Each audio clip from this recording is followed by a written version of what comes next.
మీ business ఏదైనా మీ ఊర్లో promotion చేయాలంటే అది సుమన్ టీవీతోనే సాధ్యం. ఇప్పుడే సంప్రదించండి. అధ్యక్షుడిని. నా పేరు జంపాల రాజు.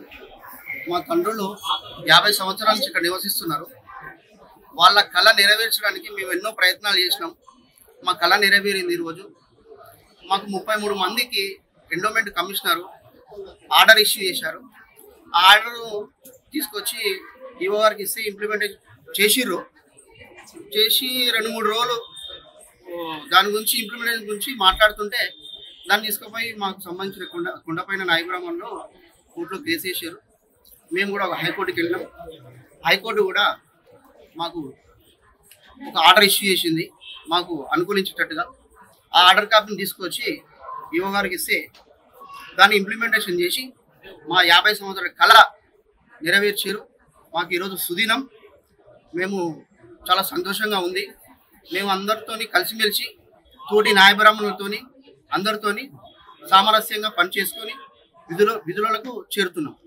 అయితే ఈ ఇంప్లిమెంటేషన్ గురించి మాకు విధులలో చేరుమని చెప్పేసి సంబంధిత దేవస్థానం అధికారులు చెప్పారు.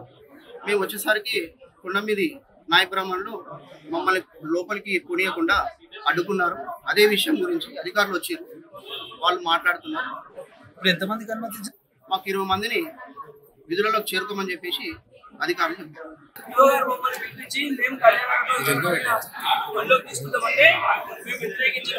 ఏ రకంగా తీసుకుంటారు సార్? మరి మా ఫోటో కొడతారా? మేము ప్రస్తుతం 16 మంది పనిచేస్తున్నాము.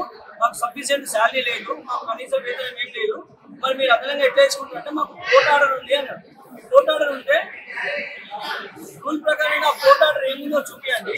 మా కళ్యాణగడ్డలో ఇస్తే వాళ్ళు ప్రతిసారి మా కళ్యాణగడ్డలో ఎవరిని అనుమతించినా కూడా మా సంఘానికి కూడా ఒక కాపీ ఇస్తారు. కళ్యాణగడ్డలో మేము మా కళ్యాణగడ్డలో పనిచేయడం దేవస్థానం వారు అనుమతి తీసుకున్నా కూడా దేవస్థానం వారు ఒక ఆర్డర్ తయారు చేసి కళ్యాణగడ్డ సంఘానికి ఒక ఆర్డర్ కాపీ ఇచ్చేసి వీళ్ళని మీతో పాటు పనిలోకి అనుమతించండి అని మా కళ్యాణగడ్డకు ఒక లెటర్ ఇస్తారు. అదేవిధంగా వాళ్ళకి ఎలాంటి ఆర్డర్ ఇచ్చిందో ఏమో మాకు తెలియదు, కానీ మాకు మాత్రం సంఘానికి ఎలాంటి లెటర్ ఇవ్వలేదు, మాకు ముందస్తు సమాచారం చేయలేదు. వితిన్ 24 అవర్స్లో ఈవో గారు 2-3 అధికారులు స్వయంగా వాళ్ళు ఎవరికి సమాచారం లేకుండానే ఒక ఆర్డర్ తయారు చేసి కమిషనర్ గారికి సమాచారం లేకుండా ఎవరికి సమాచారం లేకుండా ఒక ఆర్డర్ తయారు చేసుకొని వాళ్ళ దగ్గర పెట్టుకొని వాళ్ళ పనికి అనుమతించి మేమేమంటున్నామంటే మీరు ఏ రకంగా పనిచేస్తున్నారు, మరి మేమైతే కళ్యాణగడ్డలో పనిచేసేవాళ్ళకి నాకు ఒక ఆర్డర్ కాపీ ఉంది, మీ దగ్గర ఏ ఆర్డర్ కాపీ ఉంది, ఈ కళ్యాణగడ్డ సంఘానికి ఎలాంటి సమాచారం లేకుండా మరి మీరు ఏ రకంగా అనుమతిస్తారు, మీరు ఏ రకంగా పనిచేస్తారు అని మేము అడ్డుకుంటున్నాం. మెయిన్ ఉద్దేశం అది. మాకు ఉన్నటువంటి 96 మంది పనిచేస్తున్నటువంటి నెలకు సుమారుగా 9,000 నుంచి 12,000 పడుతుంది.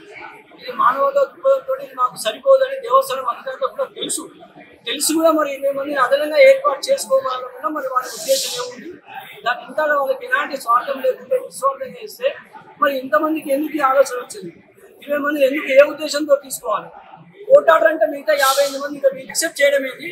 సమాచారం లేకుండా మా కళ్యాణగడ్డకు పనిచేయడానికి అనుమతించడం ఏంది? ఇవాళ ఇంత పెద్ద ఇష్యూ జరగడానికి గల కారణం దేవస్థానం అధికారులే, మేమైతే కాదు. మాకు సమాచారం లేకుండా ఏ రకంగా పనిచేస్తారని మేము అడుగుతున్నాం.